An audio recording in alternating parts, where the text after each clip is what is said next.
Okay, gang, this is a down and dirty on using Go Formz for doing lytx installs. Some of this stuff applies to other products that we do install, but just wanted to run through this and give you a down and dirty on it. First of all, when you open the app up, you're going to see this first screen. Of course, you want to figure out, what am I going to do first? First thing you do is go into settings, go touch sync now. What sync now is make sure you have the most updated version of the form. We're trying to make these simpler and easier to work with. So all your files are now synced. Everything is done. Profile, that's going to have your first and last name, the email address, and your phone number. Device and app, of course, make sure use native barcode scanner is turned on so it will scan easily for you. This is version 3477. As changes are made, the version numbers will change, just to let you know. So we want to do an install. Let's go to new. Let's go ahead and ignore all this other stuff on here. TSCM, that's us. There's our forms right there. We're going to do a lytx install. So what do you think we're going to use? lytx install form TSCM. It's going to open up. There it is. Now you're probably wondering, where did all this green stuff come from? The green stuff are the areas that you need to fill in. That's the mandatory stuff. You have two views. You have a main form view like this, and then you have list view where you can actually start at the top and work your way down. And it's pretty self-explanatory. Device serial number, scan the barcode, unit sticker number. If there's no issues with the vehicle, check no vehicle issues found. If there are issues, note the damage that's in these boxes. Screws missing, wind glass broken, door not closing, half the dashboard missing, whatever it is. If you need to take photos of that, use optional photo 1 or optional photo 2 to put damage photos in there. VIN number, self-explanatory. Also take a photo of the VIN. It's important. Sometimes the scanner doesn't work. Things happen. We want you to be covered. Vehicle type, box truck, semi-truck, car, golf cart, whatever it is. Year, make, model, vehicle name or number. That's the truck number or label. Truck 1, truck 12, Joe 6, whatever it is. Take a picture of the vehicle with the number on it. The number is on the side of the hood, wherever it's at. Get a photo of it. What it does, it helps clear things up in case somebody has a problem or wants to dispute what you did. License plate, last four of the VIN.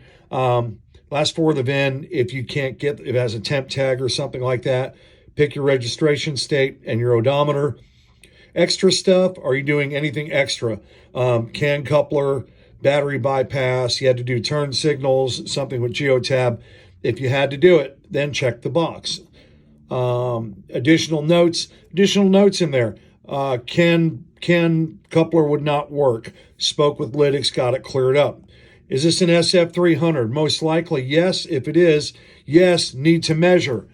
You need to measure what? You need to measure the height of the camera. That's from the ground that the truck is sitting on or the vehicle is sitting on to the center of the lens of the camera as it's mounted on the windshield. It is done in centimeters, so use a metric tape or convert inches to centimeters. Width of the vehicle is from the outside edge of the left front tire to the outside edge of the right front tire. A lot of times it'll be around 231 centimeters for a smaller vehicle, about 91 inches. It can be up to 96 inches on a semi-truck. Measure it with a tape, do a conversion for your width.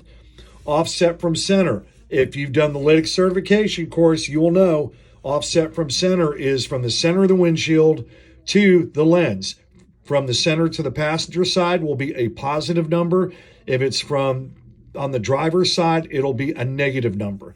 Again, from the center of the windshield to the center of the camera lens inside is what you measure. Camera driver view, visor down, flip the visors down. Make sure it's not blocking the camera. Power connection. Take one picture of where you got your power from. App completion summary. There's a list that will show up in Godzilla that shows everything has been gone through, vehicle information, etc. It's all in there. Or at the end of the app, there's also a completion page that'll show that completed, move to next install, complete install. If you call it in, Godzilla's crashed, broken down, not friendly. Get a case number and the person's name who you spoke with. Is this your final install? Simple yes or no. If it is your final install, make sure the customer does the customer acceptance form here in Go Formz, and the form that is in lytx Godzilla platform. Again, if the Godzilla platform is down, you probably won't be able to do that. So make sure you do it with Go Formz. It will cover your behind. Customer signature and installer signature, don't worry about that. If you're doing the acceptance form after you're done with your 4, 5, 10 installs, just do one acceptance form at the end. Just open this up, sign it, put an X on there or something, and you're done. When you're all finished, hit complete. If you miss something, it's going to tell you what you need to put in there. This is required information that lytx needs in order to check the job through. So just hit OK, go back to where it's at. You can also look at your stuff here. All these green areas will be filled in. There is a page 2 for additional information, but we wanted to make this easier for everybody. So do it. All the green fields need to be filled in. Photos need to be taken. That's in form view. There's list view. When you are done, make sure you hit complete and it will go straight into the office. Have any questions, call the office. But please remember, you need to do the lytx Go form as well as the lytx customer acceptance form when you are completely finished with the job. Any questions, please call the office. Thanks for watching.